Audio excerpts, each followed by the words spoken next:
그는 억만장자였다. 그의 아들, 심각한 자폐증 진단을 받은 아들은 단 한 번도 말을 하거나 미소를 짓거나 웃지 않았다. 모든 전문가들이 실패했다. 모든 방법이 침묵으로 이어졌다. 그러던 어느 날, 새로운 가정부가 고용되었다. 경력도 자격증도 없었지만 마음만은 진심이었다. 그리고 부엌에서 그녀는 너무나 단순하면서도 강력한 행동을 했고, 난생 처음으로 소녀는 웃음을 터뜨렸다. 그리고 모든 것이 바뀌었다. 이 이야기에 계속하기 전에 채널 구독과 영상 좋아요를 잊지 마세요. 그리고 저희가 어디서 시청하고 계신지 댓글로 남겨주시는 것도 잊지 마세요. 저희는 그걸 아는 걸 좋아합니다. 박재현은 농업 관련 사업으로 부를 축적한 억만장자였다. 아내가 세상을 떠난 후 그는 다른 모든 것에 시간을 쓰는 것을 멈추고 그의 유일한 아들 박윤서와 완전히 고립된 채 살기로 선택했다. 그들은 돈으로 살 수 있는 모든 것이 가득한 거대하고 값비싼 고급 빌라에 살았다. 하지만 그곳은 항상 차갑고 공허하게 느껴졌다. 기쁨의 소리도 대화도 가족 생활의 흔적도 없었다. 모든 호화로움에도 불구하고 그 집은 집처럼 느껴지지 않았다. 박재현은 한동안 일에 몰두하려고 했지만 아내의 죽음 이후 더 이상 집중할 수 없었다. 그의 세상은 조용하고 외로워졌다. 어린 아들 윤서는 자폐증 진단을 받았고 말하지 않았고 웃지 않았으며 그 어떤 교감의 징후도 보이지 않았다.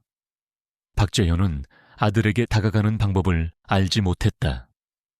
그는 저택에 조용한 복도를 걸어 다니며 무엇이 잘못되었는지 이해하려고 애쓰며 하루를 보냈다.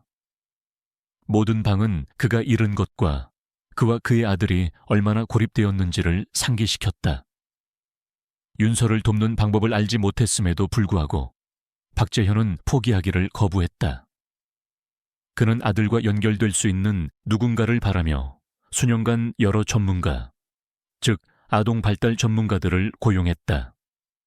그들 대부분은 몇 달 후에 떠났는데 윤서가 자신들의 기법에 아무런 반응도 보이지 않는다고 말했다. 그 후 인상적인 자격을 갖춘 유명한 치료사 최민석 박사가 왔다. 그는 여러 저명한 가정을 도왔었고 그의 명성은 탄탄했다. 박재현은 이것이 그들에게 필요한 돌파구일지도 모른다고 생각했다.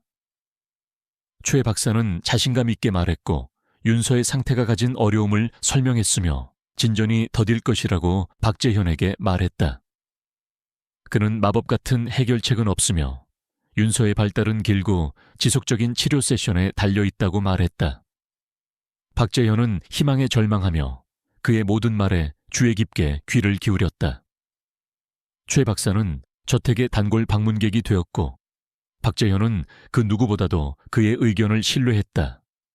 그는 아무것도 의심하지 않고 그의 모든 조언을 따랐다. 그는 윤서를 위해 올바른 일을 하고 있다고 생각했다. 최 박사와의 각 세션은 비슷한 일과를 따랐다. 그는 윤서가 조용히 기다리고 있는 놀이방으로 들어갔고 그 방은 부드러운 장난감과 교육도구들로 둘러싸여 있었다. 최 박사는 어떤 형태의 반응이라도 이끌어내기 위해 차분한 어조로 말했다. 그러나 윤서는 보통 아무것도 응시하지 않은 채 가만히 앉아 있기만 했다. 때때로 그는 작은 움직임을 보이거나 물건을 잠시 쳐다보았지만 눈을 마주치는 일은 결코 없었다. 박재현은 보안 카메라를 통해 일부 세션을 지켜보았고 항상 뭔가 다른 것을 보기를 희망했다. 최 박사는 항상 상황이 느리게 진행되고 있지만 작은 개선의 징후가 있다는 같은 말을 남겼다. 박재현은 이 말들에 매달렸다. 그는 무력함과 죄책감을 느꼈고 아버지로서 자신이 무언가를 놓친 것은 아닌지 끊임없이 궁금해했다. 어쩌면 아내가 세상을 떠나기 전에 충분히 곁에 있어주지 못했을지도 모른다. 어쩌면 윤서가 자신이 깨달은 것보다 더 오랫동안 이런 상태였을지도 모른다. 그는 이러한 생각들을 조용히 간직하고 깊숙이 묻어두는 대신 아들에게 기회를 줄 수 있는 더 많은 세션, 더 많은 전문가, 그리고 모든 것을 지불하는 데 집중했다. 몇 달이 지나면서 저택은 계속 조용했다. 유일한 소리는 여전히 그곳에서 일하는 몇 안 되는 직원들의 발소리와 치료 중에 가끔 들리는 최 박사의 목소리뿐이었다. 박재현은 거의 저택을 떠나지 않았다. 그는 비즈니스 회의에 참석하는 것을 멈췄고 그의 회사가 그의 부재 속에서 운영되도록 내버려 두었다. 그의 모든 관심은 윤서를 향했다. 그러나 박재현이 최 박사가 아들을 돕기 위해 가능한 모든 것을 하고 있다고 믿는 동안에도 진실은 달랐다. 최 박사는 종종 실제 목적 없이 세션 시간을 늘렸다. 그는 효과가 없는 연습들을 반복했고 실제 진행 상황을 반영하지 않는 복잡한 언어로 가득 찬 상세한 기록을 작성했다. 그는 항상 일이 중요하며 무언가 결국 바뀔 것처럼 보이게 만들었다. 실제로는 그는 윤서가 자신의 방법에 반응하지 않는다는 것을 알고 있었고 개의치 않았다. 박재현이 계속 돈을 지불하는 한 최 박사는 만족했다. 그는 박재현 가족을 장기적인 기회, 즉 쉽게 끝나지 않을 직업으로 보았다. 최 박사의 진정한 동기는 윤서를 돕는 것이 아니었다. 그것은 가능한 한 오랫동안 세션을 계속하기 위해 진전의 환상을 유지하는 것이었다. 그는 직접적으로 부정직한 말은 결코 하지 않았지만 모호한 언어와 희망적인 문구들을 신중하게 사용했다. 슬픔과 죄책감을 다루고 있던 박재현은 많은 것을 의심하지 않았다. 그는 단지 누군가가 자신을 인도해주고 아들에게 아직 기회가 남아있다는 것을 믿게 해주기를 원했을 뿐이다. 최 박사는 전문가답고 친절하게 보이는데 능숙했다. 그는 박재현의 신뢰를 유지하기 위해 정확히 무엇을 말해야 할지 알고 있었다. 때때로 그는 혁신적으로 보이기 위해 새로운 도구들을 가져오거나 치료실의 배치를 바꾸곤 했다. 그러나 윤서는 여전히 같았다. 그는 침묵 속에 앉아 주변 세상과 단절된 채 자신의 생각 속에 갇혀 있었다. 최 박사는 윤서를 더 깊은 수준에서 이해하려는 진정한 노력을 결코 하지 않았다. 그의 초점은 박재현이 상황이 통제되고 있다고 느끼게 만드는 것이었다. 그리하여 매주 그는 저택으로 돌아와 더 많은 시간을 채웠고 아무런 실제 결과 없이 이 순환을 계속했다. 호화롭지만 생명력 없는 저택 안에서 진실은 보기 어려웠다. 박재현은 매일 똑같은 조용한 복도를 걸었고 손대지 않은 가구와 더 행복했던 시절의 추억으로 가득 찬 방들을 지나쳤다. 그는 밤에 벽난로 옆에 앉아 때로는 아내의 사진을 들고 아내가 다르게 행동했을지 궁금해했다.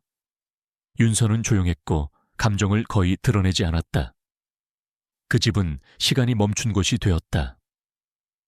박재현은 전문가들을 신뢰하고 돈을 쓰고 아들 곁에 머물면서 자신이 할 수 있는 모든 것을 하고 있다고 믿었다. 하지만 그는 최 박사가 윤서를 위한 진정한 계획이 없다는 것을 깨닫지 못했다. 그의 유일한 계획은 가능한 한 오랫동안 관여하여 박재현이 희망을 품고 모르게 하는 것이었다. 저택의 침묵은 단지 윤서의 상태에 관한 것만은 아니었다. 그것은 슬픔, 조작, 그리고 아버지의 절망의 결과였다. 그럼에도 불구하고 매일 아침 박재현은 무언가 바뀔 것이라는 같은 희망을 가지고 일어났다. 그는 자신이 가장 신뢰하는 사람이 그들을 붙잡고 있는 사람이라는 것을 전혀 몰랐다. 김하윤은 조용한 화요일 아침에 박재현의 고급 빌레에 도착했다.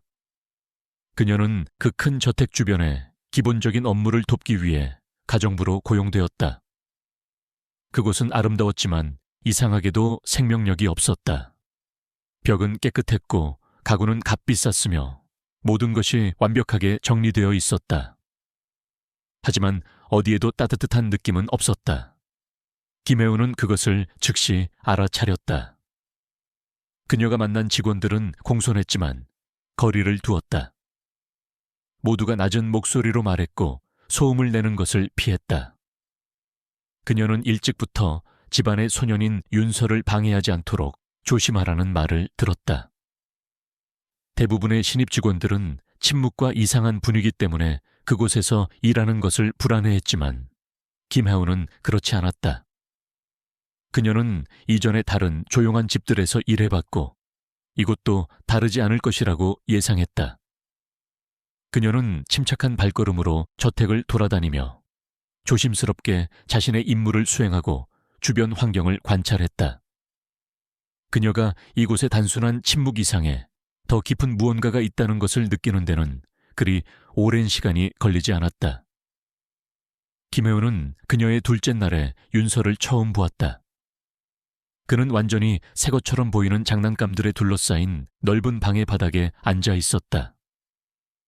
그들 중 어느 것도 손대지 않은 채였다. 그녀가 들어왔을 때도 그는 바닥을 응시했고 반응하지 않았다. 김혜우는 그에게 말을 걸려고 하지 않았다. 그녀는 가까이 다가가거나 상호작용을 강요하지 않았다. 그녀는 단지 천천히 그리고 차분하게 그의 주변을 청소하며 자신이 그곳에 있다는 것을 그가 보도록 내버려 두었다. 그녀는 윤서가 단지 자폐증만을 다루고 있는 것이 아님을 감지할 수 있었다. 그의 표정에는 무거운 슬픔, 방을 채우는 듯한 깊은 외로움이 있었다. 김혜우는 자폐증에 대해 많이 알지 못했지만 사람들을 관찰하는 방법을 알았다. 그녀는 자신의 삶에서 많은 종류의 고통을 보아왔다. 그리고 이 소녀는 단순히 반응하지 않는 것이 아니라 모든 사람과 단절된 것처럼 보였다. 그래서 그녀는 그를 해결해야 할 문제처럼 대하는 대신 아무런 대가도 요구하지 않고 가까이 머무는 것을 선택했다. 그녀의 존재는 부드럽고 꾸준했으며 매일 그녀는 같은 방식으로 계속 나타났다. 박재현은 김혜운이 다른 직원들과 다르다는 것을 금방 알아차렸다. 그녀는 서두르지 않았고 불평하지 않았으며 윤서 주변에 있는 것을 두려워하는 듯 행동하지 않았다. 그는 때때로 그녀가 자신의 사무실 옆을 걷거나 정원에서 조용히 앉아 세탁물을 접거나 작은 것들을 청소하는 것을 보곤 했다. 그녀에게는 저택의 긴장감을 덜어주는 차분함이 있었다. 몇 달 만에 처음으로 박재현은 무언가 변하고 있음을 느꼈다. 그것은 극적이거나 요란하지 않았지만 그에게 약간의 위안을 줄 만큼 충분했다. 그는 처음에는 김혜운과 많은 이야기를 하지 않았지만 그녀가 주변에 있을 때 윤서가 조금 더 편안해 보이는 것을 계속 알아차렸다. 그는 미소를 짓거나 말을 하지는 않았지만 그녀가 방에 들어올 때 외면하거나 동요하지 않았다. 그 작은 차이가 박재현에게는 큰 의미였다. 그는 어쩌면 그녀의 존재가 이전에 아무도 하지 못했던 방식으로 돕고 있는지도 모른다고 생각하기 시작했다. 그럼에도 불구하고 그는 이 감정을 어떻게 해야 할지 아니면 그것이 큰 그림에서 중요하기라도 한지 확신하지 못했다. 결국 최민석 박사는 새로운 가정부가 고용되었다는 것을 알게 되었다. 박재현과의 우연한 대화 중에 최 박사는 집안일이 어떻게 되어가고 있는지 물었다. 박재현은 김혜운을 언급했고 그녀가 저택에 더 부드러운 분위기를 가져오는 것 같다고 말했다. 최 박사는 눈썹을 치켜 올리고 더 많은 질문을 했다. 그가 김혜운이 윤서 주변에서 시간을 보내고 있다는 것을 깨달았을 때 그는 신중하게 표현된 경고를 했다. 그는 임상훈련을 받지 않은 사람들이 의도치 않게 치료를 방해할 수 있다고 말했다. 그는 박재현에게 조심해야 하며 감정적인 반응이 전문적인 보살핌을 대체해서는 안 된다고 말했다. 최 박사는 화난 것처럼 들리지는 않았지만 그의 메시지는 분명했다. 김혜운은 계획의 일부가 아니었고 그녀의 영향은 문제가 될 수 있었다. 박재현은 무엇을 믿어야 할지 확신하지 못했지만 고개를 끄덕였고 아무런 변화도 주지 않았다. 그는 초의 박사가 동의하지 않더라도 김혜운의 차분한 존재가 도움이 되고 있을 가능성을 일축하고 싶지 않았다. 그는 스스로에게 이것은 큰 문제가 아니며 김혜운은 그저 자신의 일을 하는 가정부일 뿐이라고 말했다. 그러나 최 박사에게 김혜운은 가정부 그 이상이었다. 그녀는 자신이 통제할 수 없는 변수였다. 그는 자신의 방법을 신중하게 구축했으며 각 세션은 계획되었고 각 보고서는 박재현이 과정을 신뢰하도록 맞춤 제작되었다. 김혜운의 존재는 그의 일정에 없었고 그녀가 윤서에게 어떻게 영향을 미칠지 예측할 수 없었다. 더 중요하게 최 박사는 그가 예상하지 못했던 감정을 느꼈다. 위협감. 김혜운이 무언가를 잘못하고 있기 때문이 아니라 그녀가 무언가를 올바르게 하고 있기 때문이었다. 어떤 훈련도 의료도구나 이론도 없이 그녀는 최 박사가 결코 해내지 못했던 방식으로 윤서와 연결되고 있었고 그것은 그를 불편하게 만들었다. 박재현이 김혜운의 영향력을 믿기 시작한다면 아마도 그는 치료에 대해 의문을 품기 시작할 것이다.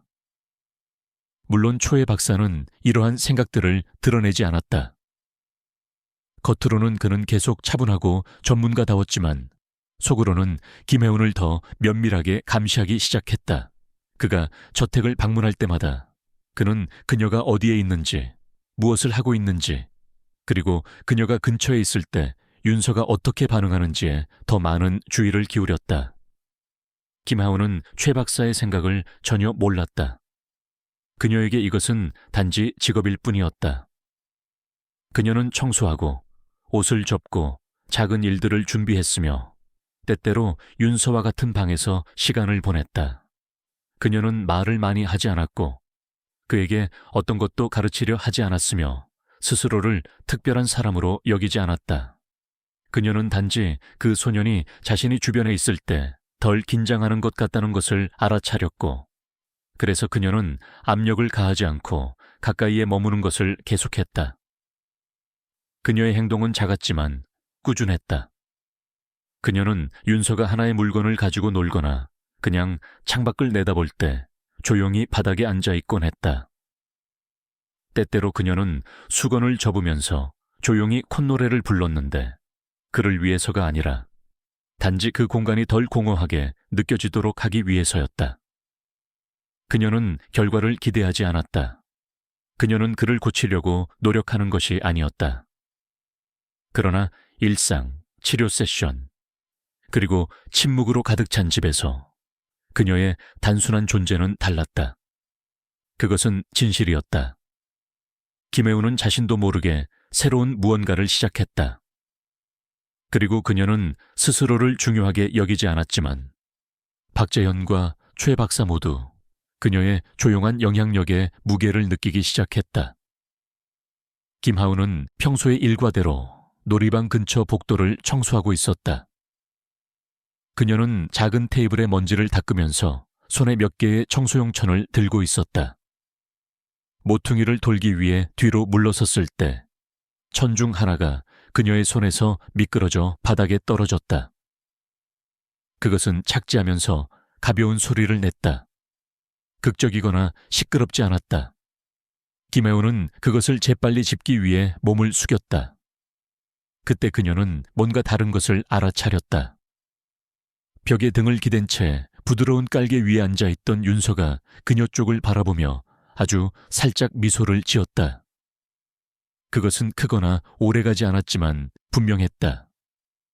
그의 입술에 작은 곡선. 그리고 그의 얼굴은 평소의 정적인 상태로 돌아갔지만 김하운에게는 그것으로 충분했다. 그 짧은 순간은 그녀의 마음속에 남아있었다. 그녀는 큰 소리로 아무 말도 하지 않았다. 그녀는 표정조차 바꾸지 않았지만 속으로는 따뜻한 무언가를 느꼈다. 그녀는 그것을 큰일로 만들고 싶지 않았다. 그래서 그녀는 단순히 청소를 계속했고 그 기억을 조용히 자신만을 위해 간직했다. 그날 늦게 김혜우는 다시 윤서 옆을 지나갔고 그 미소에 대한 생각을 멈출 수 없었다. 그녀는 착각한 것이 아니었다. 그녀는 그것을 보았다. 오후 내내 그녀는 그저 자신의 일을 하면서 멀리서 지켜보았다. 평소처럼 윤서는 다시 미소 짓지 않았지만 그의 눈은 그녀의 움직임을 더 인식하는 것처럼 보였다. 그는 응시하지 않았지만 그녀를 무시하지도 않았다. 김혜우는 그 상황을 반복하려고 하지 않았다. 그녀는 이를 자연스럽게 하는 것을 믿었다.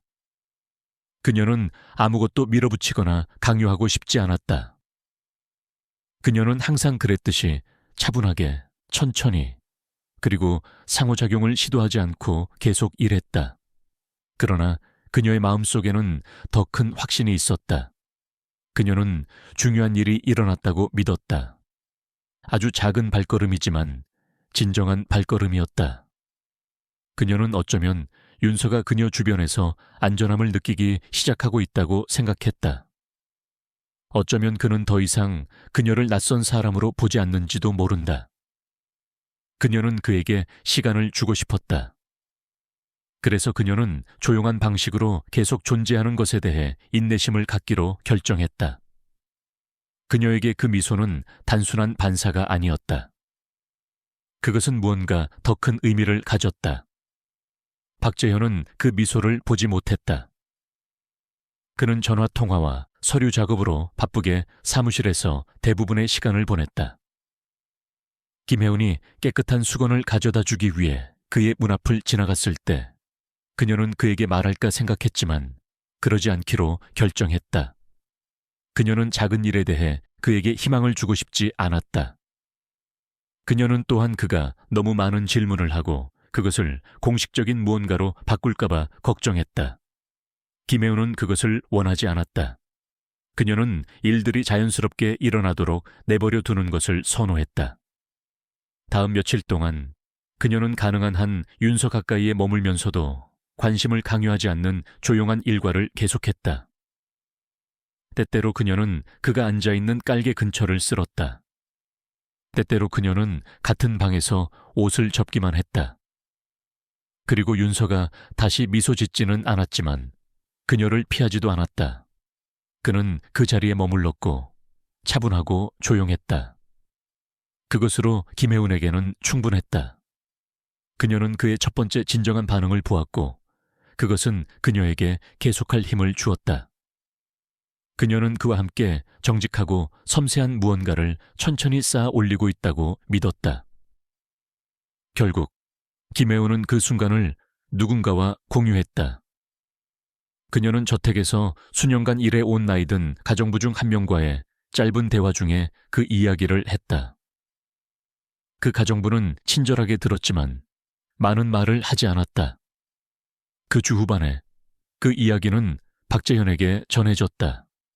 궁금증에 그는 복도에서 그녀를 지나가면서 그것에 대해 물었다. 윤서가 정말로 미소를 지었냐고 그는 거의 속삭이듯이 물었다. 김혜우는 잠시 멈췄다가 조용히 고개를 끄덕였다. 아주 작고 아주 빨랐어요. 하지만 네, 그런 것 같아요. 박재현은 어떻게 반응해야 할지 몰랐다. 그는 기뻐하고 싶었지만 너무 많은 것을 기대할까봐 두려웠다. 그래서 그는 다음번 초에 박사와의 대화 중에 그것을 언급했고 치료사가 기뻐할지도 모른다고 생각했다. 그러나 초에 박사는 미소를 짓거나 흥분을 보이지 않았다. 그는 팔짱을 끼고 평소의 차분한 어조로 말했다. 그건 진전이 아닙니다. 그는 말했다. 윤서 같은 아이들은 종종 무작위적인 움직임을 보입니다. 미소는 반사작용일 수 있습니다. 그것을 실제 개선과 혼동하지 마십시오. 그의 말은 날카로웠지만 공손했다. 그럼에도 불구하고 그들은 박재현을 망설이게 만들었다.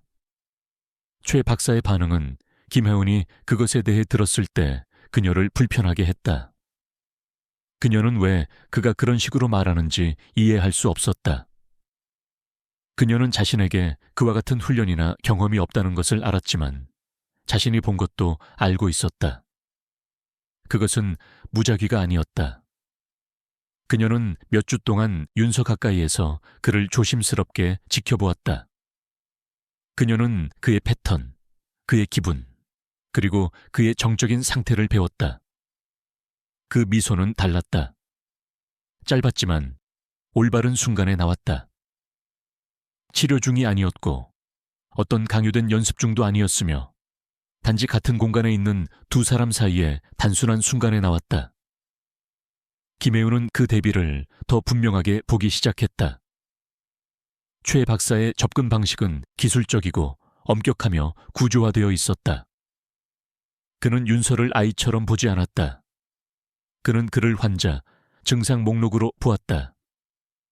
김혜우는 그의 자리를 차지하거나 방해하고 싶지 않았지만 그녀는 자신이 최 박사가 결코 갖지 못했던 방식으로 윤서와 연결되고 있다고 느꼈다. 그녀는 윤서의 침묵이 단지 그의 상태에 관한 것만이 아님을 느꼈다. 그것은 또한 이해받지 못하는 것에 관한 것이었다. 김혜우는 어떤 숨겨진 의도 없이 그를 이해하고 싶었다.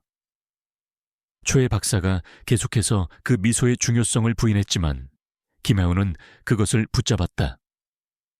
그녀는 자신이 느끼는 것을 알기 위해 그 누구의 승인도 필요하지 않았다. 그날부터 그녀는 윤서 주변에서 자신의 존재에 더욱 신중해졌다. 그녀는 밀어붙이지 않았고 그 순간을 반복하려고 하지도 않았다. 대신 그녀는 조용히 동행하는 것을 계속 제공했고 세탁물을 접거나 조용히 청소하거나 방이 너무 공허하게 느껴지면 그냥 근처에 앉아 있었다. 그녀가 방에 들어갈 때마다 윤서가 외면하지 않으면 그것은 작은 성공처럼 느껴졌다. 그리고 박재현이 근황을 물었을 때 그녀는 단순한 대답을 했다.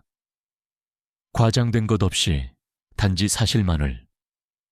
최 박사는 평소처럼 세션을 계속했고 자신의 방법을 결코 조정하지 않았으며 그 미소를 다시 언급하지도 않았다. 하지만 김하우는 그것을 분명히 기억했다. 그것은 무언가 변하고 있다는 그녀의 조용한 증거가 되었다. 크거나 빠르지는 않았지만 그것은 진실이었다. 청소 중에 김혜우는 천을 떨어뜨렸다. 윤서는 빠르고 부드럽게 그러나 진정으로 미소를 지었다. 그녀는 그것을 결코 잊지 않았다. 그녀에게 그것은 그녀가 그의 마음에 닿았다는 첫 번째 징후였다. 어느 날 오후 놀이방 바닥을 정리하던 김혜우는 이상한 것을 발견했다. 윤서는 평소의 자리에 앉아 색깔 블록들을 일직선으로 줄을 세우고 있었다. 그는 큰 집중력으로 한 번에 하나의 블록씩 천천히 그것을 했다. 김혜우는 그가 전에 이것을 하는 것을 본 적이 있었지만 이번에는 다른 것을 하기로 결정했다. 그녀는 다른 블록 세트를 잡고 그의 행동을 따라 하기 시작했고 그의 것 옆에 줄을 세웠으며 그의 패턴을 건드리거나 방해하지 않았다.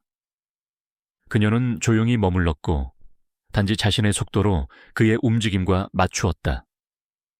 몇 분 후 그녀는 윤서가 그녀를 흘끗 쳐다보는 것을 알아차렸다. 긴 응시는 아니었지만 평소보다 많았다.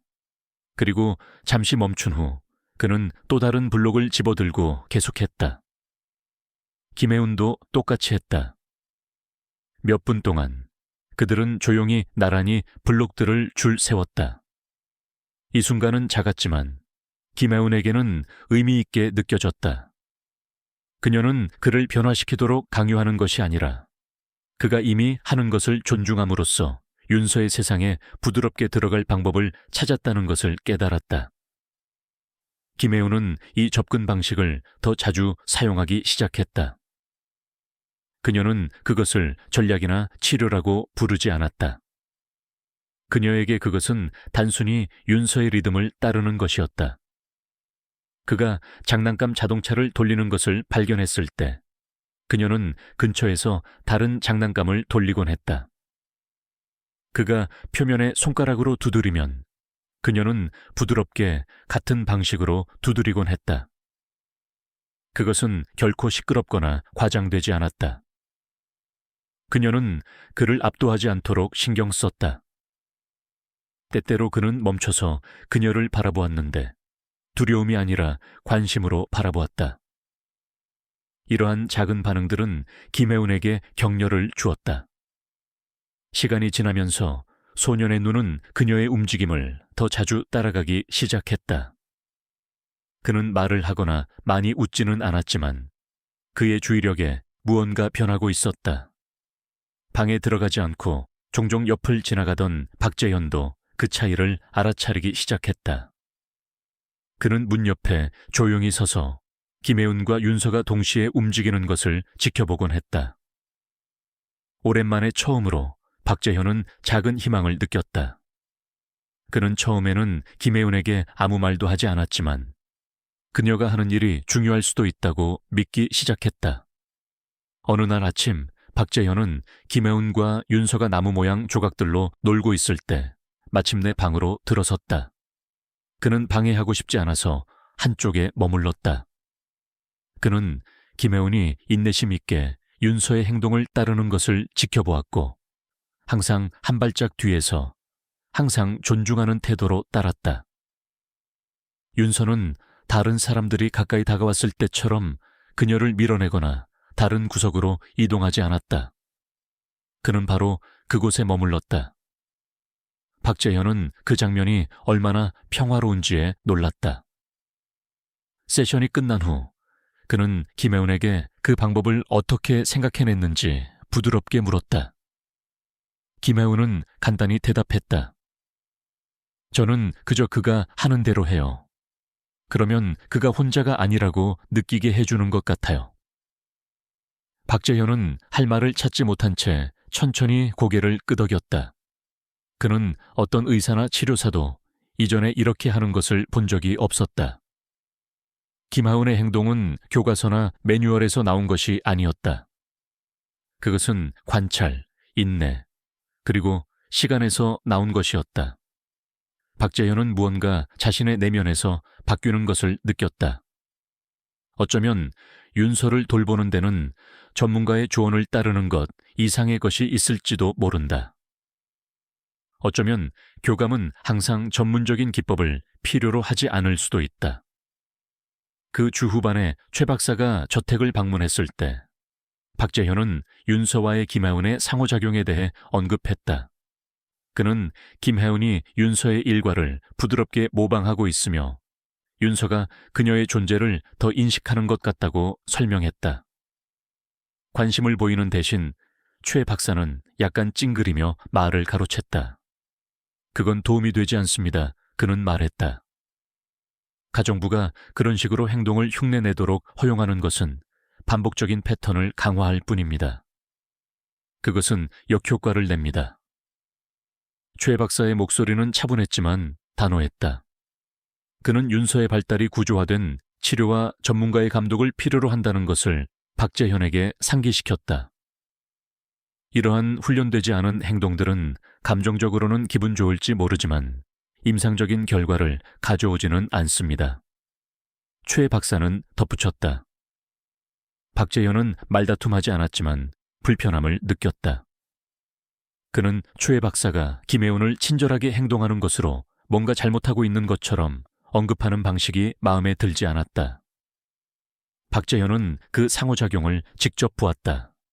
그는 그것을 느꼈다. 그런데 이제 그는 그것이 잘못되었다는 말을 듣고 있었다. 그는 어떻게 생각해야 할지 몰랐다.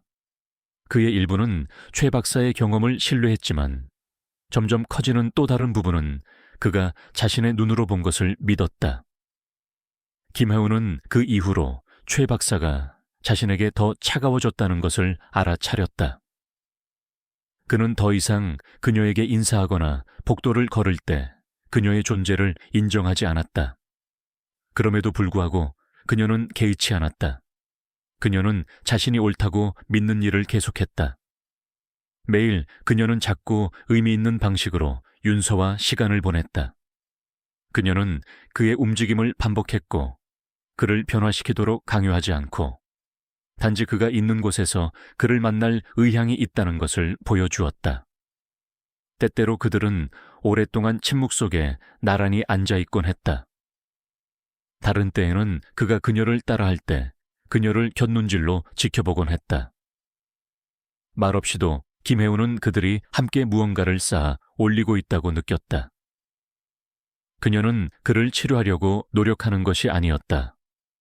그녀는 단지 그에게 혼자가 아니라는 것을 보여주려고 노력하고 있었다. 시간이 지나면서 그녀는 아주 작은 변화들을 알아차렸다. 더 길어진 시선, 더 부드러워진 자세, 장난감을 움직이기 전에 짧은 멈춤. 이러한 것들은 기적이 아니었지만 그것들은 진실이었다.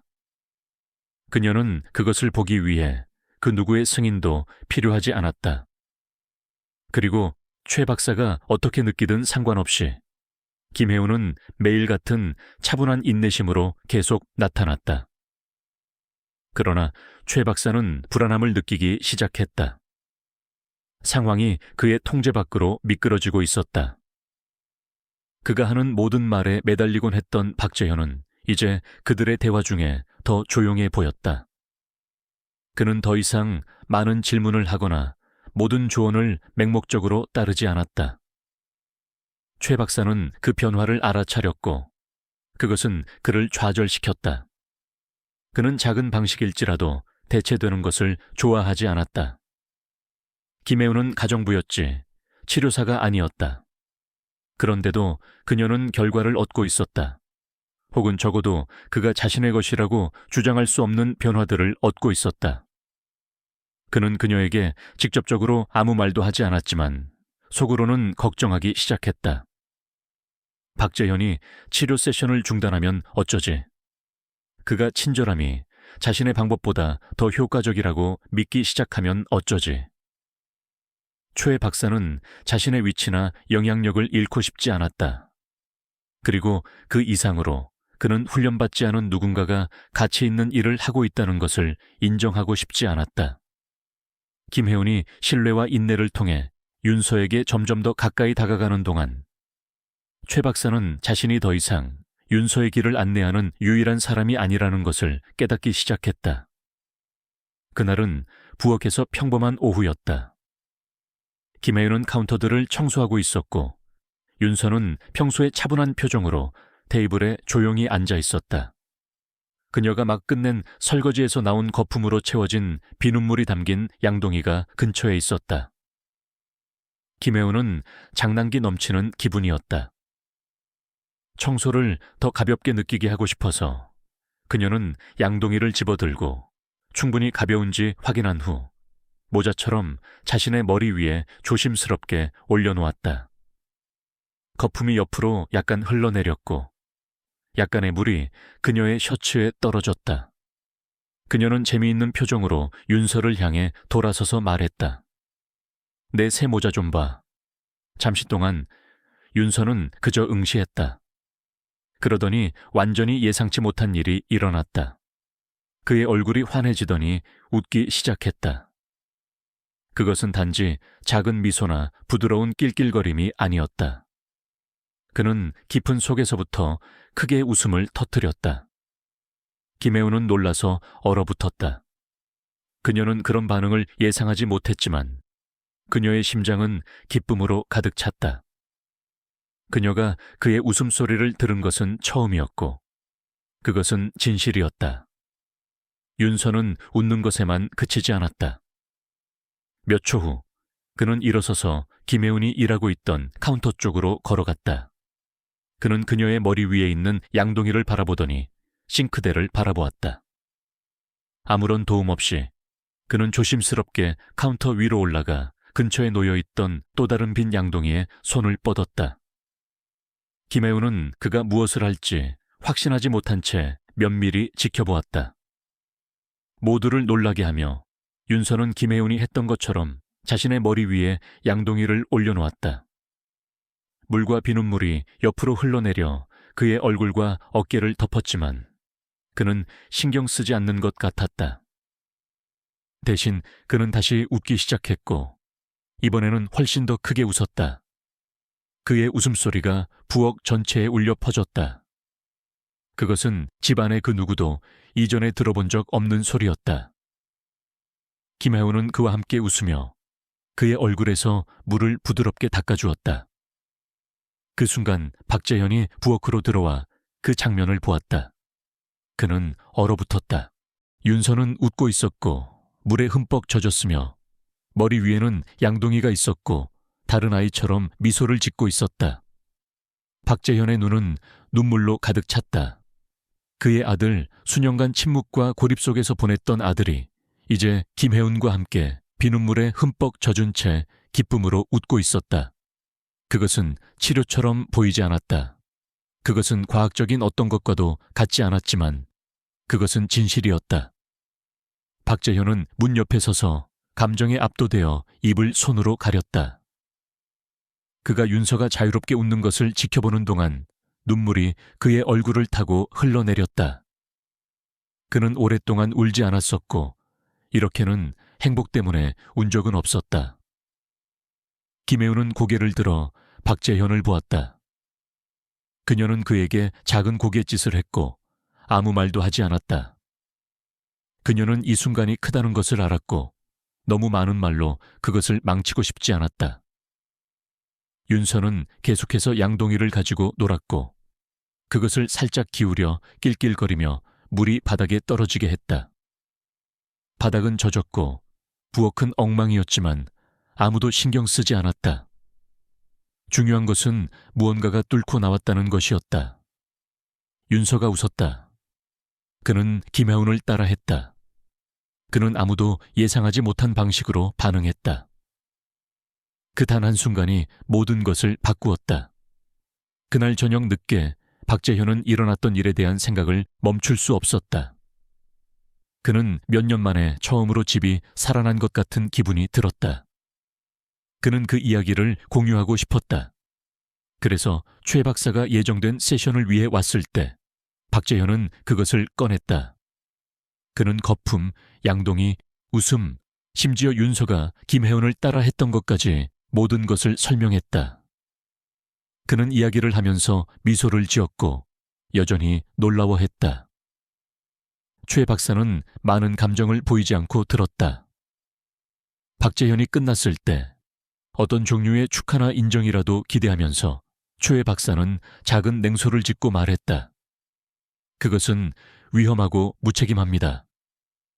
당신은 그가 터무니없는 행동과 재미를 연관짓도록 내버려 두고 있습니다. 박재현의 미소가 약간 사라졌다.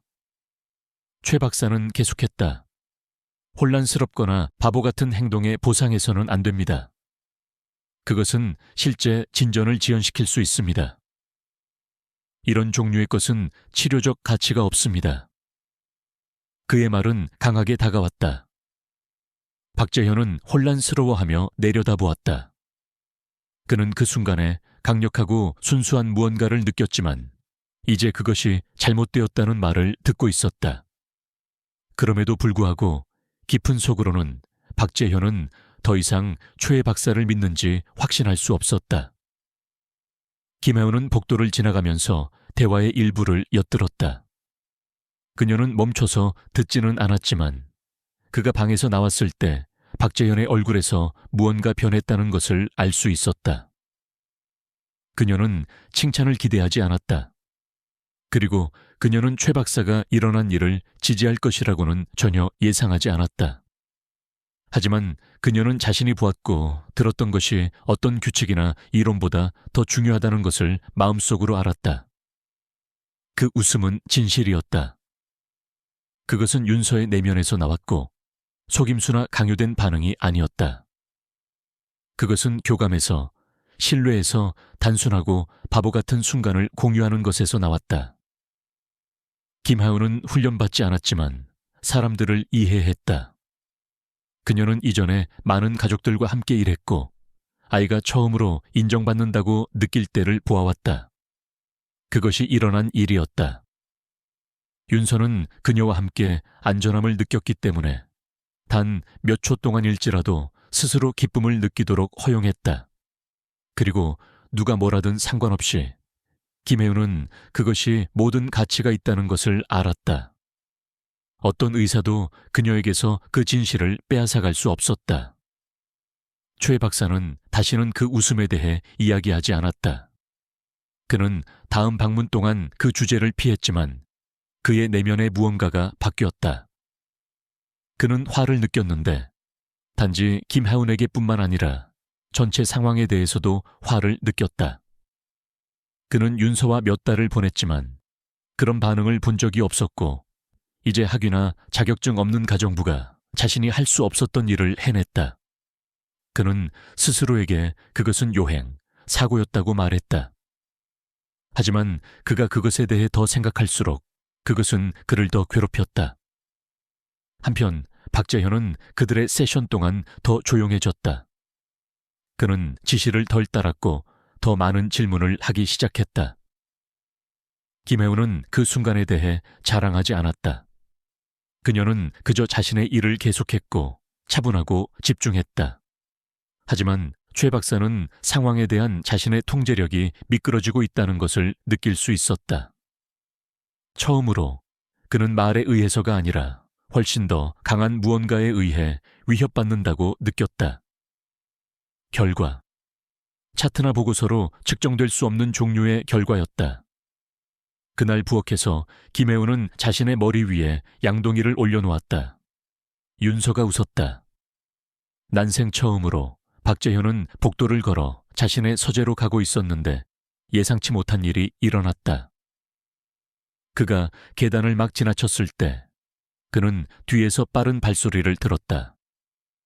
그가 완전히 돌아보기도 전에 그는 작은 팔이 자신의 허리를 감싸는 것을 느꼈다. 그가 무슨 일이 일어나고 있는지 깨닫는 데는 잠시 시간이 걸렸다. 윤서가 그를 안고 있었다. 가벼운 접촉이 아니었고 그 누구의 안내를 받은 것도 아니었으며 자발적인 진정한 포옹이었다. 윤서는 이전에 그런 적이 없었다.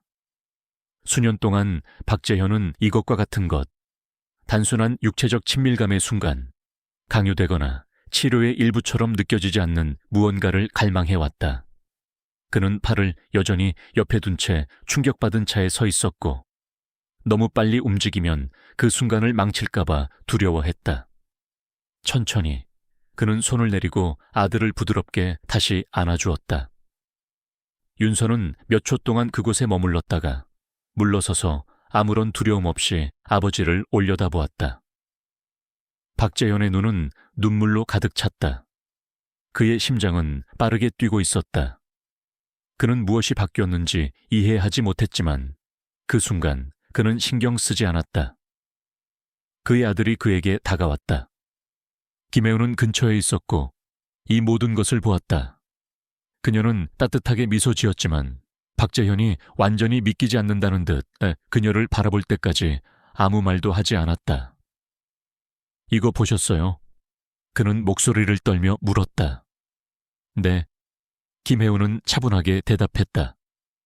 그가 스스로 당신에게 왔어요. 박재현은 거의 말을 할 수 없었다. 그는 그 순간이 어떻게 느껴졌는지 설명할 말이 없었다. 무슨 일을 하신 거예요? 그는 비난조가 아니라 진정으로 이해하고 싶어 물었다. 김혜우는 그날 일찍 그녀와 윤서가 거실에서 쿠션들을 가지고 놀고 있었다고 설명했다. 그들은 윤서가 그녀에게 베개를 던지고 그녀가 넘어지는 척하는 작은 게임을 만들었다. 그것은 그를 웃게 만들었다. 잠시 후 그는 베개를 그녀에게 가져와 그녀의 팔에 안겨주고 그리고 나서 그녀에게 부드럽게 기대기 시작했다. 김혜우는 그저 그것에 맞춰주었다. 그녀는 아무것도 계획하지 않았다. 그것은 단지 놀이였다. 그가 안전하다고 느끼기 시작하는 것 같아요. 그녀는 말했다. 어쩌면 이제 그는 자신만의 방식으로 애정을 표현하는 방법을 배우고 있는지도 몰라요. 너무 오랫동안 그는 윤서의 진전이 느리고 임상적이며 기술적일 것이라는 말을 들어왔다. 모든 변화는 구조화된 세션, 행동 계획, 그리고 몇 시간의 분석에서 나와야 한다는 것이었다. 하지만 이제 그의 아들은 사랑의 진정한 징후를 보였고 그것은 단순한 게임 중에 일어났다. 아무도 윤서를 안내하지 않았다. 그는 테스트를 받거나 전문가에게 관찰되지 않았다. 그는 스스로 행동했고 그것은 어떤 치료 세션 중이 아니라 김혜운의 존재와 함께 일어났다. 박재현은 김혜운이 단순히 인내심 있고 현존하며 친절하게 행동함으로써 얼마나 많은 일을 해냈는지 깨달았다. 그는 모든 침묵의 달, 모든 실패한 치료, 그리고 현실적이 되라고 말했던 모든 전문가들에 대해 생각했다. 그런데 이제 그는 방금 아들의 팔이 자신을 감싸는 것을 느꼈다. 그것은 단지 윤서에 관한 것만이 아니었다. 그것은 또한 박재현이 다시 아버지처럼 느끼는 것에 관한 것이었다. 무언가 그의 내면에서 바뀌었다. 몇 년 만에 처음으로 그는 진정으로 희망을 느꼈다. 그리고 그 희망은 과학에서 온 것이 아니었다. 그것은 교감에서 온 것이었다. 최 박사가 다음 예정된 방문을 위해 도착했을 때 박재현은 그 포옹에 대해 언급했다. 그는 일어났던 일을 정확하게 설명하려고 노력했고 자신의 어조를 중립적으로 유지하려고 했지만 그의 얼굴은 여전히 감정을 드러냈다. 최 박사는 굳은 표정으로 들었다. 그는 천천히 고개를 끄덕이더니 말했다. 그것이 왜 의미 있게 느껴지는지 이해합니다만 조심할 필요가 있습니다. 박재현은 눈살을 찌푸렸다. 최 박사는 계속했다. 때때로 스펙트럼상의 아이들이 새로운 역동성으로 인해 과도하게 자극받거나 혼란스러울 때 그들은 특이한 행동을 보일 수 있습니다. 그것이 항상 진전을 의미하지는 않습니다. 박재현은 불편함을 느꼈다. 최 박사는 약간 몸을 숙이며 덧붙였다. 진정한 문제는 김혜운입니다. 그녀는 훈련받지 않았습니다. 그녀는 위험을 이해하지 못합니다. 너무 많은 감정적인 간섭은 퇴행을 유발할 수 있습니다. 박재현은 즉시 반응하지 않았다.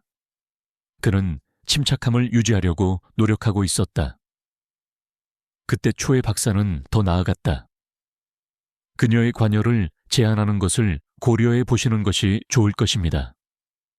그녀는 좋은 의도일지 모르지만 이런 종류의 행동은 퇴행으로 이어질 수 있습니다.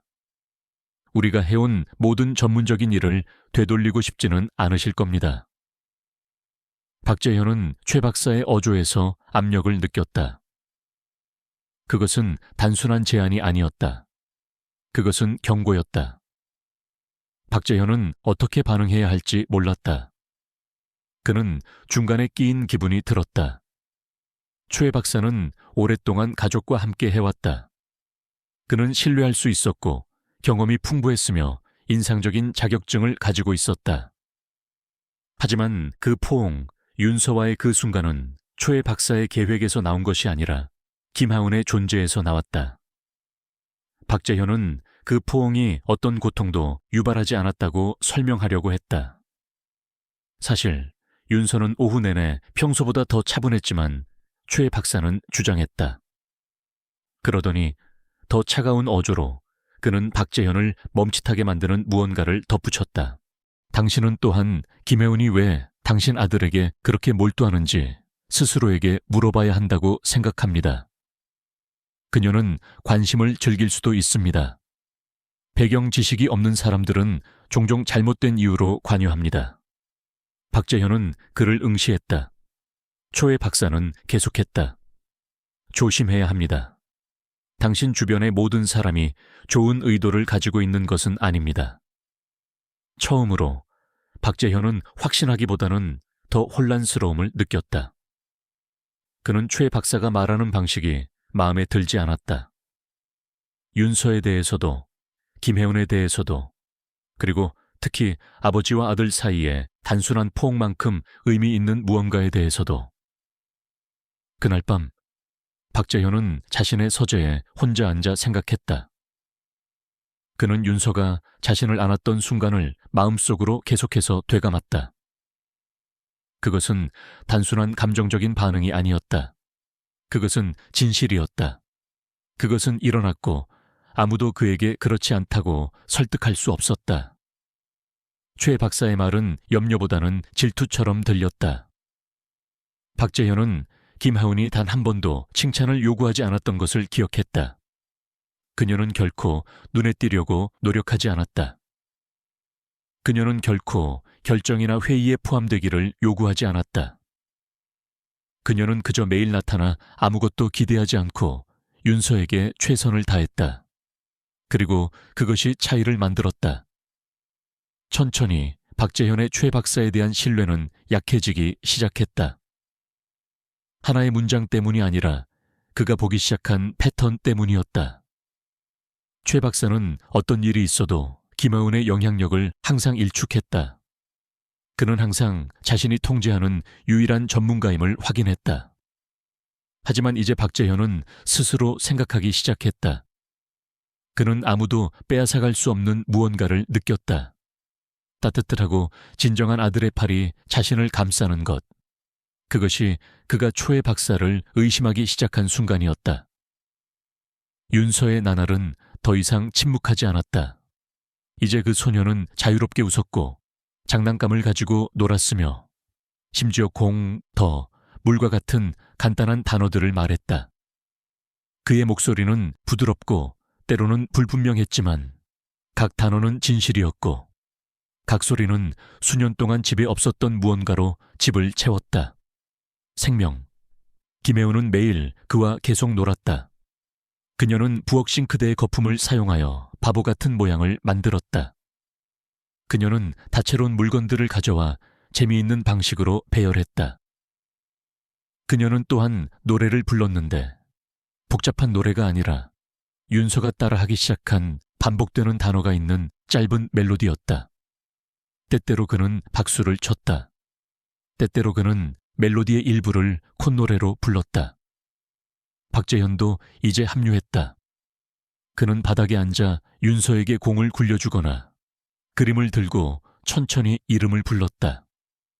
이 작은 순간들은 새로운 종류의 일과가 되었다. 한때 박물관처럼 느껴졌던 차가운 고급 빌라는 이제 웃음, 음악 그리고 마침내 아들을 알아가게 된 아버지의 소리로 울려 퍼졌다. 모든 것이 변하고 있었다.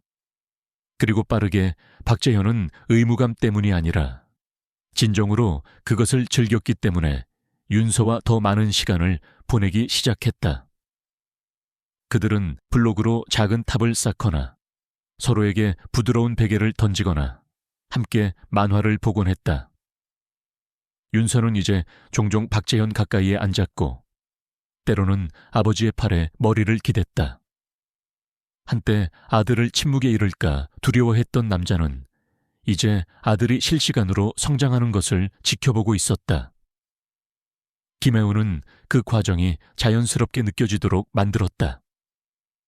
그녀는 윤서를 결코 서두르지 않았고 그를 너무 세게 밀어붙이지 않았다.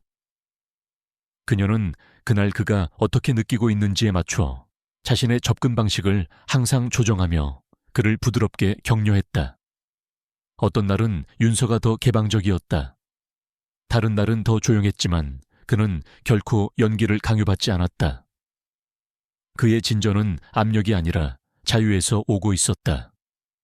박재현은 그렇게 짧은 시간에 얼마나 많은 것이 변했는지 믿을 수 없었다.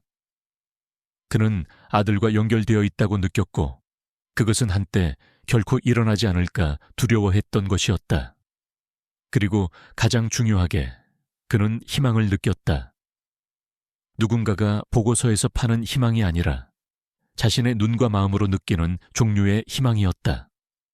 그러나 모든 사람이 같은 감정을 느끼는 것은 아니었다. 최민석 박사는 이 모든 것이 커지는 분노 속에서 전개되는 것을 지켜보았다. 윤서가 더 많은 진전을 보일수록 최 박사는 통제력을 덜 갖는 것처럼 보였다. 그는 소년이 개선되고 있다는 것을 부인할 수 없었다. 누구나 그것을 볼 수 있었다. 하지만 그것은 치료실 내에서 일어나고 있는 것이 아니었다. 그것은 그의 보고서나 그의 세션에서 나온 것이 아니었다. 그것은 게임, 음악, 색깔, 그리고 감정적인 연결에서 오고 있었다. 그가 항상 방해물로 여겼던 것들이었다. 최 박사는 반발하기 시작했다. 그는 윤서의 행동이 불안정하며 오직 임상적인 구조만이 진정한 발달을 안내할 수 있다고 박재현에게 말했다. 그는 더 많은 세션을 제안하기 시작했다. 하루에 2번, 적어도 일주일에 3번, 그는 말했다. 각 세션은 높은 가격표를 동반했지만 최 박사는 신경 쓰지 않는 것 같았다. 그는 자발적인 개선을 감정적인 환상이라고 불렀고 그것들은 예측할 수 없으며 지속되지 않을 것이라고 말했다. 박재현은 망설였다. 그는 최 박사를 화나게 하고 싶지 않았지만 결과들을 무시할 수도 없었다. 윤서는 미소 짓고 놀고 말을 하고 있었고 그 모든 것은 치료 대본이나 테스트에서 온 것이 아니었다. 최 박사의 좌절감은 더 깊어졌다. 그는 방문하는 동안 김혜운을 더 면밀하게 지켜보기 시작했다. 그녀는 그에게 맞서거나 그를 반대하여 말하지 않았지만 그녀의 존재는 그를 짜증나게 했다. 그녀는 그의 제안을 따르지 않았지만 결과를 얻었다.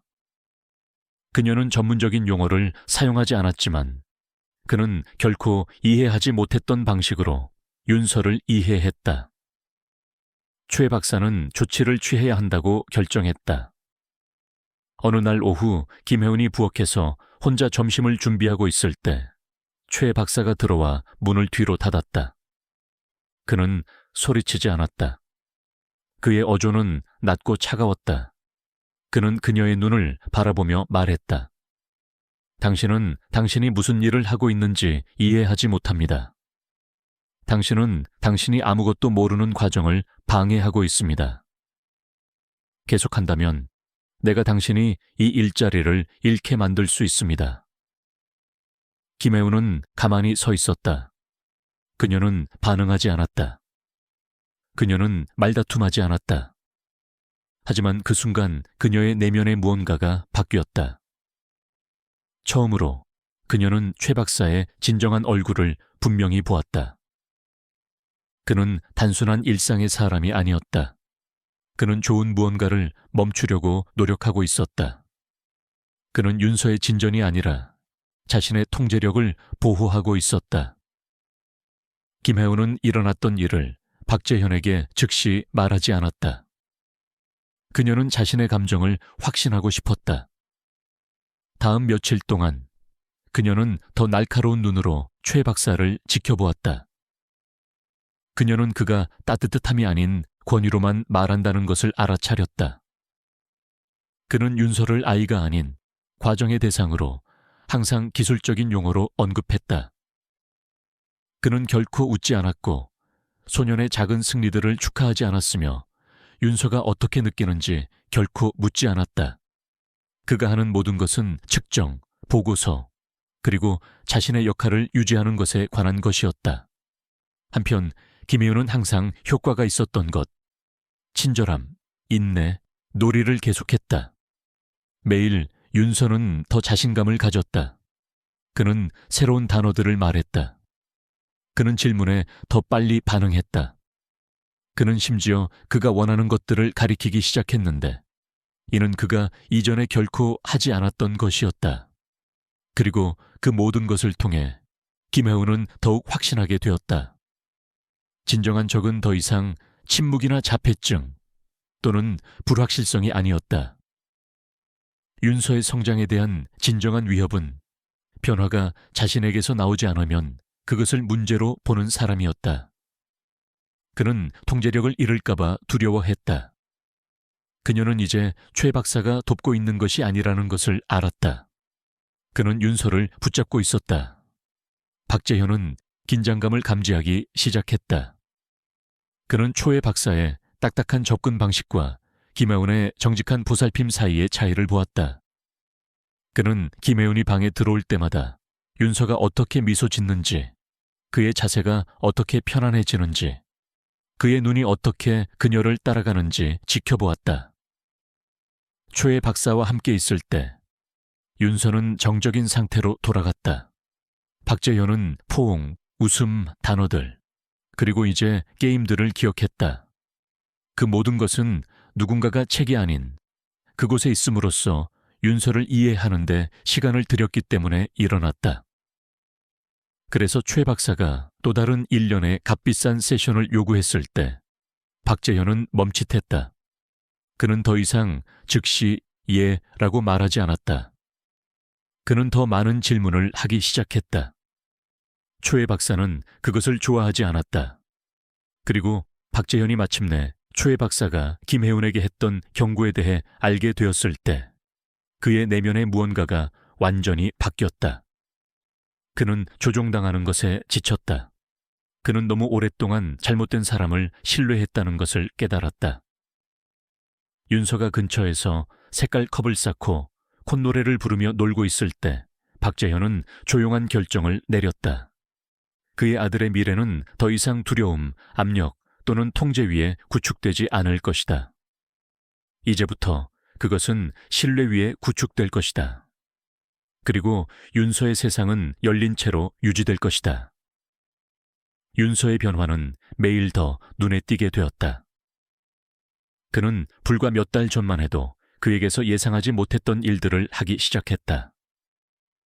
그는 사람들의 얼굴, 특히 김혜운과 박재현의 얼굴을 부드럽게 만지기 시작했다.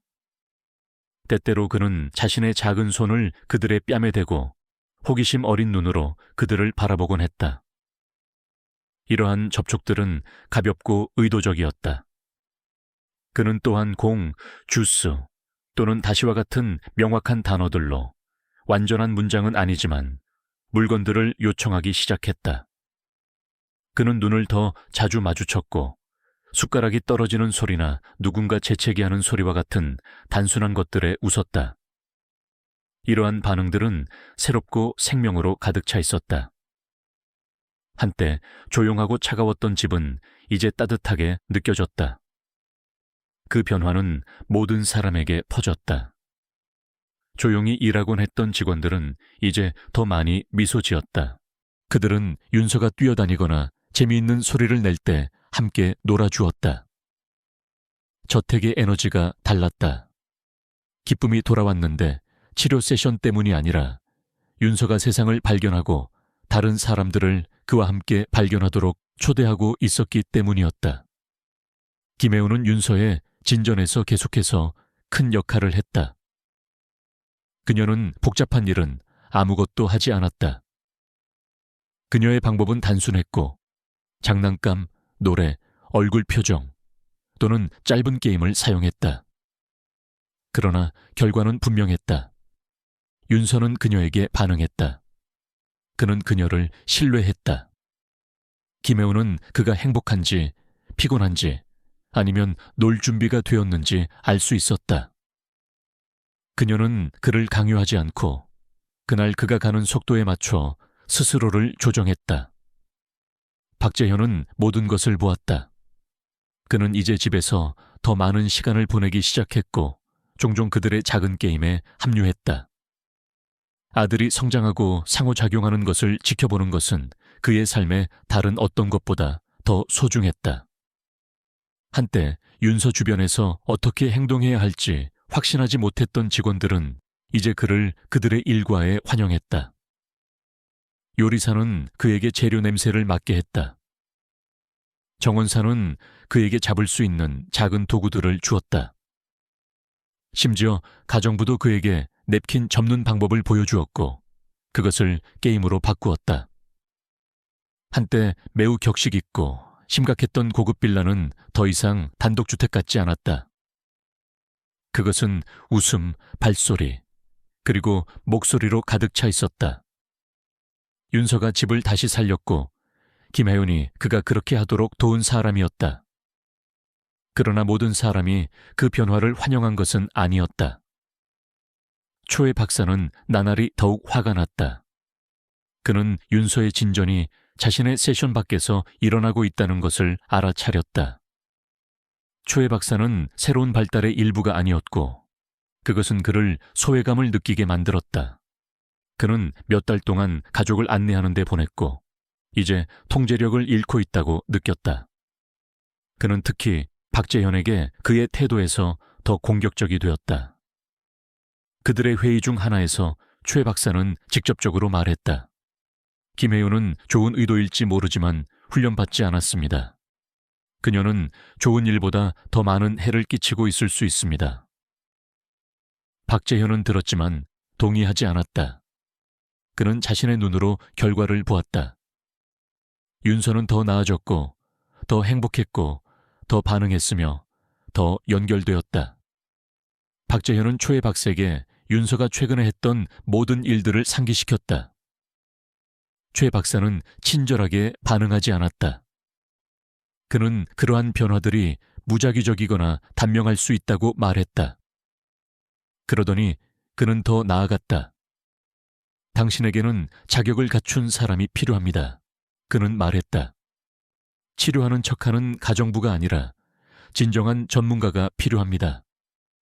그의 말은 날카로웠다. 박재현은 침착함을 유지했지만 속으로는 무언가 바뀌는 것을 느꼈다. 그는 상황이 어디로 가고 있는지 마음에 들지 않았다. 박재현이 최 박사의 제안을 따르지 않자 최 박사는 전술을 바꿨다.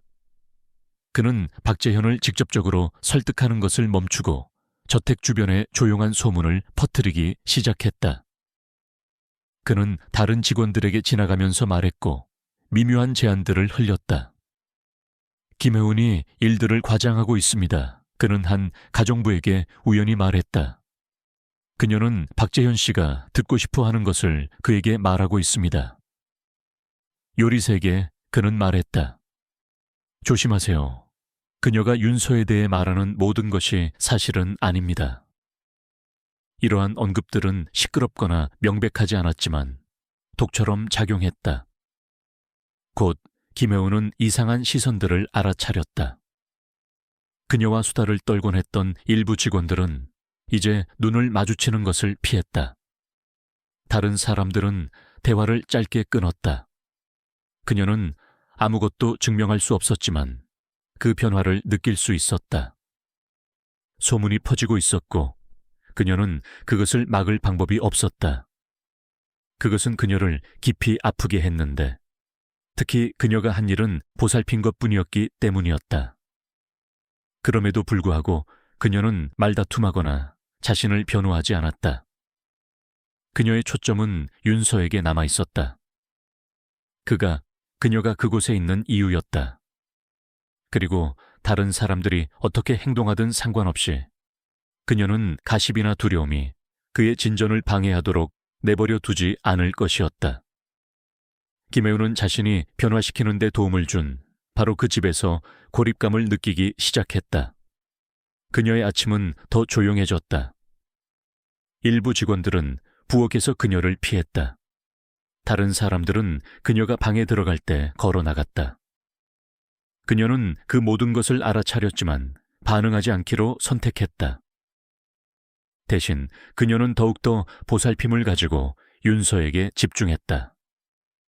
그녀는 그들의 게임을 계속했고 새로운 노래들을 가져왔으며 그를 부드럽게 도전하게 할 작고 창의적인 방법들을 찾았다. 그가 새로운 단어를 말하거나 새로운 소리를 낼 때 그녀는 다른 누구도 신경 쓰지 않는 것처럼 보여도 같은 에너지로 그것을 축하했다. 그러나 박재현은 무언가 잘못되었다는 것을 알아차렸다. 그는 직원들이 김혜운 주변에서 어떻게 변했는지 보았다. 그는 어느 날 오후에 그녀에게 직접 물었고 그녀는 마침내 진실을 공유했는데 분노가 아니라 단지 정직하게 공유했다. 그녀는 그에게 그 언급들, 차가운 시선들, 그리고 최 박사가 사람들을 그녀에게 대항하게 만들려고 노력했던 방식에 대해 말했다. 박재현은 격분했다. 그는 소리를 지르지 않았지만 그의 마음은 결정되었다. 김하윤은 아무 잘못도 하지 않았다. 그녀는 그의 아들을 도왔다. 그것이 다른 어떤 것보다 더 중요했다. 김하윤은 칭찬이나 보호를 요구하지 않았다. 그녀는 단지 윤서가 괜찮기를 원했다. 그러나 일어났던 모든 일 후에 무언가가 그녀에게 분명해졌다. 오랫동안 그녀는 가장 큰 도전이 윤서가 껍질에서 나오도록 돕는 것이라고 생각했다. 그러나 이제 그녀는 그의 성장에 대한 진정한 위협이 자폐증이 아니라는 것을 깨달았다. 그것은 윤서의 침묵이나 그의 일과가 아니었다. 가장 큰 위험은 최 박사 같은 사람들이었다. 그들 자신의 방법을 통해서가 아니라면 진전을 보기를 거부하는 사람들, 그들이 통제하지 않는 변화에 위협을 느끼는 사람들, 그리고 그들의 힘을 유지하기 위해 두려움을 사용하는 사람들. 김혜우는 이제 자신이 윤서를 외부 세계 이상으로부터 보호해야 한다는 것을 알았다. 그녀는 돕는 척하지만 실제로는 신경 쓰지 않는 사람들로부터 그를 보호해야 했다. 그녀가 피곤하고 상처받았음에도 불구하고 그녀의 결정은 강력했다. 그녀는 멈추지 않을 것이다. 윤서의 세상은 열렸고 그녀는 최 박사가 뭐라고 하든 다른 사람들이 그녀를 어떻게 대하든 상관없이 그의 곁을 지킬 것이다. 그녀는 윤서를 위해 여기에 있었고 그것은 변하지 않을 것이다. 몇 주 후 박재현은 2명의 새로운 전문가를 저택으로 초대했다. 그들은 최 박사와 연결되지 않았고 다른 도시의 존경받는 클리닉에서 왔다. 그는 오래된 보고서나 편향된 견해가 아닌 신선한 의견을 원했다. 전문가들이 도착했을 때 그들은 방해하지 않고 윤서를 관찰했다. 그들은 며칠 동안 그가 김혜은과 노는 것, 박재현과 식사하는 것, 정원을 걷는 것, 심지어 음악을 듣는 것과 같은 다른 상황에서 그를 지켜보았다. 그들이 본 것은 그들을 놀라게 했다. 윤서는 단지 무작위적인 소리를 내는 것이 아니었다. 그는 실제 단어들을 말하고 자연스럽게 웃고 물건들을 요청하고 주변 사람들에 대한 인식을 보여주고 있었다. 며칠 후 그들은 박재현에게 그들의 의견을 제시했다. 윤서는 분명히 발달하고 있었다.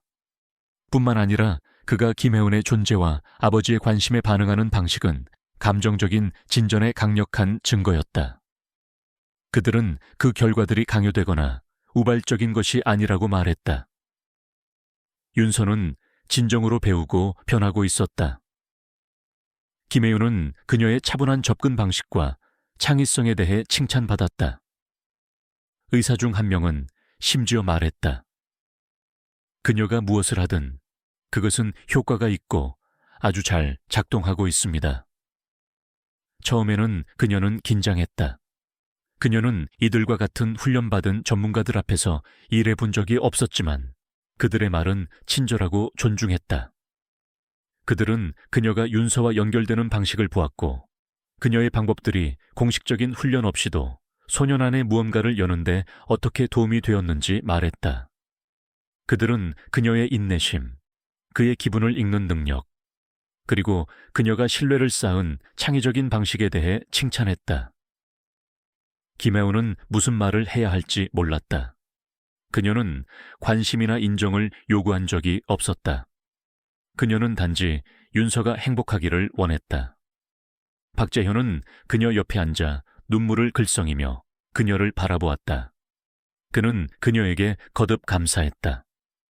당신은 이 가족에게 제가 잃었다고 생각했던 것을 주었습니다. 그는 말했다. 당신은 우리에게 새로운 기회를 주었습니다. 김혜우는 조용히 미소 지었다. 그것은 칭찬받는 것에 관한 것이 아니었다. 그것은 인정받는 것에 관한 것이었다.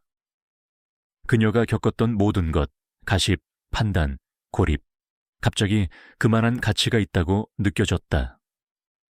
윤서는 성장하고 있었고 그것이 전부였다.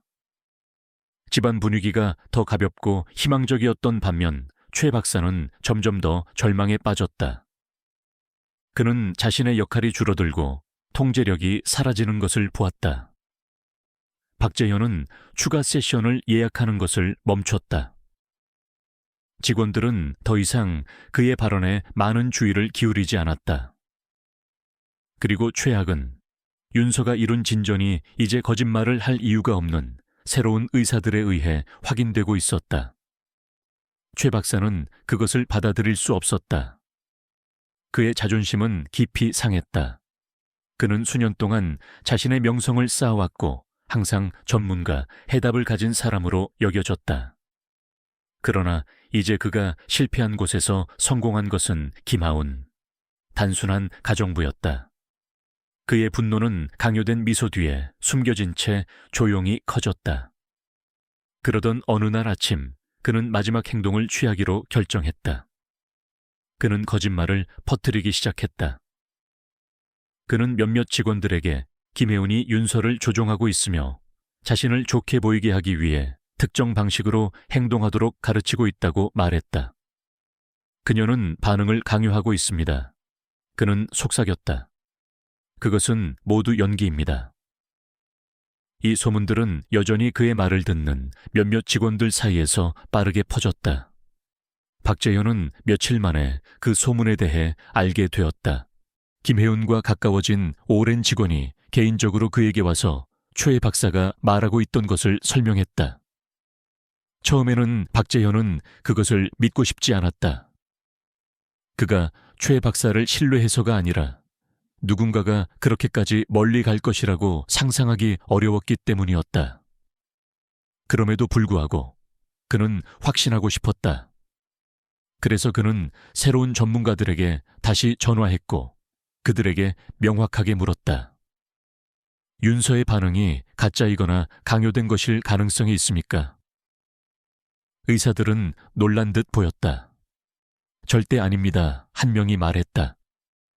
우리는 그를 독립적으로 관찰했습니다. 기쁨, 단어들, 웃음, 그 모든 것이 진실입니다.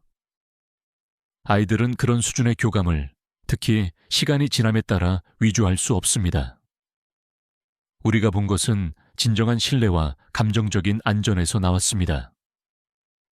박재현은 안도감과 분노를 동시에 느꼈다. 안도감은 그가 진실을 알았기 때문이었지만 분노는 누군가가 그렇게 중요한 무언가를 파괴하려고 노력했기 때문이었다.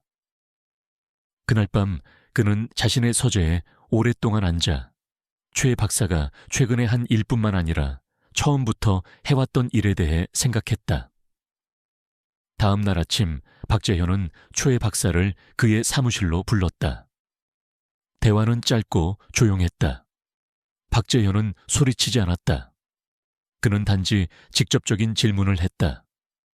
최 박사는 모호한 답변을 사용하고 오해받은 것처럼 행동하며 자신을 변호하려고 했다. 하지만 박재현은 이미 마음을 정했다. 당신은 거짓말을 했습니다. 그는 말했다. 단지 김혜운에 대해서뿐만 아니라 제 아들에 대해서도요.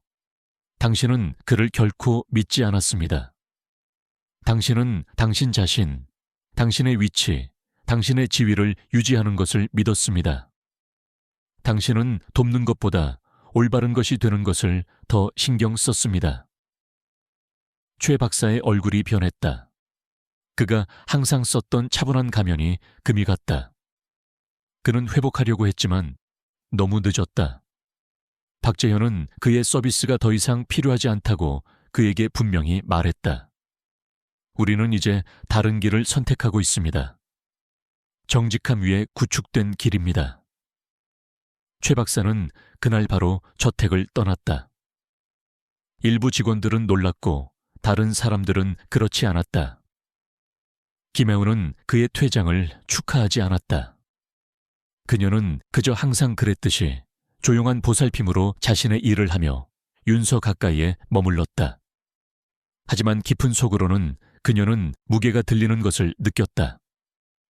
윤서의 진전을 방해했던 한 사람이 마침내 사라졌다. 최 박사가 떠난 후 상황은 평화로운 리듬으로 자리 잡았다. 저택의 분위기는 따뜻했다. 직원들은 더 많이 미소 지었고 사람들은 다시 공개적으로 이야기했다. 윤서는 계속해서 성장했다. 매주 새로운 단어, 새로운 소리, 새로운 게임이 있었다. 박재현은 이제 공원이나 조용한 카페로의 짧은 가족여행을 계획하기 시작했다. 김혜윤은 이 모든 것을 통해 윤서 곁을 지켰다. 그녀는 윤서의 세상에서 자신의 자리, 그녀가 이미 가지고 있던 것 이상을 결코 요구하지 않고 겸손함을 유지했다. 이제 일어났던 모든 것을 완전히 알고 있는 박재현은 그녀를 깊이 존중했다. 그는 그녀에게 더 많은 지원, 더 많은 자유, 그리고 더 많은 신뢰를 주었다. 그는 심지어 새로운 전문가들과 함께 놀이와 감정적인 연결을 중심에 두는 윤서를 위한 건강한 일과를 만들기 시작했다. 돌이켜보면서 박재현은 마침내 그것을 분명히 보았다. 최 박사는 윤서를 결코 믿지 않았다. 최 박사는 통제, 명성, 그리고 올바른 것이 되는 것만을 믿었다. 하지만 윤서는 그것을 필요로 하지 않았다. 그는 단지 누군가가 그를 믿어주기를 필요로 했다. 그리고 김하운 덕분에 이제 그는 그것을 완전히 그리고 영원히 가졌다. 몇 달이 지났고 윤서는 완전히 다른 소년이었다. 그는 이제 다양한 학습 요구를 가진 아이들을 환영하는 근처에 작은 특수학급에 다니고 있었다. 김하운은 매일 아침 그와 함께 갔고 박재현도 가능할 때 종종 합류했다. 윤서는 교실 활동에 참여했고 다른 아이들과 노래를 들었으며 심지어 아이들이 춤을 추거나 간단한 장면을 연기하는 작은 발표회에도 참여했다. 그는 가장 시끄럽거나 가장 빠르지는 않았다. 하지만 그는 그곳에 있었다. 그는 미소 지었고 박수를 쳤으며 때로는 발표회 동안 짧은 구절을 노래하기도 했다. 선생님들은 그가 얼마나 빨리 적응하는지에 놀랐다. 그들은 그가 호기심 많고 친절하며 다른 학생들에게 온화하다고 말했다. 김하윤은 방 뒤쪽에서 자랑스럽게 지켜보았고 종종 눈물을 참았다. 박재현은 비디오를 녹화하거나 사진을 찍을 기회를 놓치지 않았다. 집으로 돌아와서 윤서의 웃음소리가 저택의 모든 복도를 채웠다.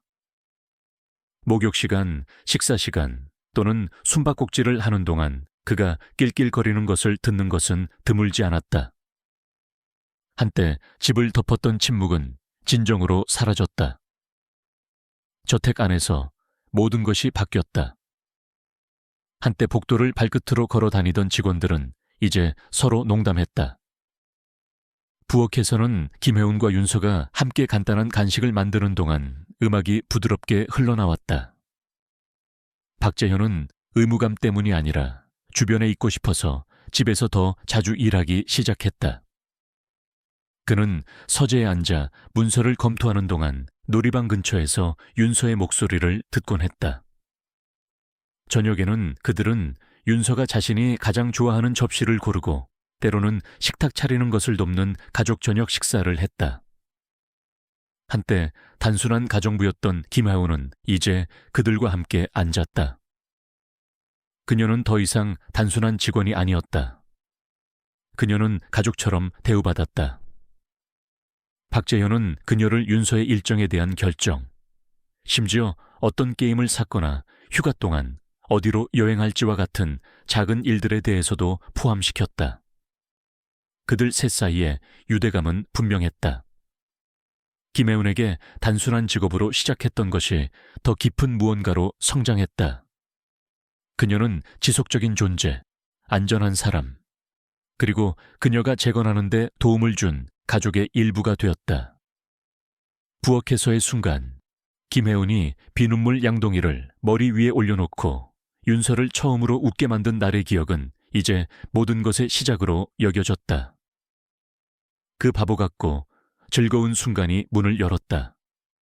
박재현은 윤서가 셔츠에 비눗물을 뒤집어 쓰고 김혜운에게 미소 짓고 있던 그로부터 몇 분 후에 찍은 그날의 사진을 간직했다.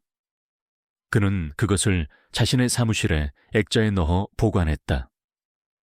그것은 그들이 얼마나 멀리 왔는지를 그에게 상기시켰다.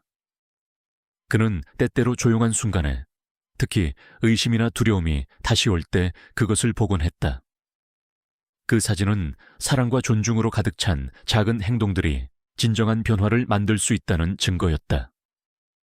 누군가 윤서의 진전에 대해 물을 때마다 박재현은 그들에게 양동이에 대해 이야기했다. 그는 말했다.